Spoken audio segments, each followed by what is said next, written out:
Calon Presiden nomor urut 1 Anies Baswedan mengaku tak terlalu mempersoalkan hasil survei sejumlah lembaga yang menyebut pasangan Anies Imin punya kesempatan besar masuk putaran kedua Pilpres 2024. Di tengah dialog kebangsaan di Tuban, Jawa Timur, Anies menyebut yang ia pentingkan adalah penyelenggaraan pemilu yang jujur dan adil.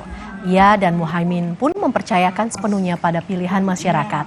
Pasangan calon nomor urut 1, Anies Imin mengaku siap dan optimistis bisa memenangkan Pilpres. Untuk usaha yang besar-besar.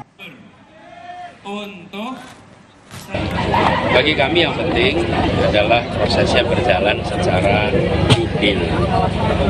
Independensi penyelenggara dijamin, netralitas dijamin. Selebihnya rakyat yang akan menentukan.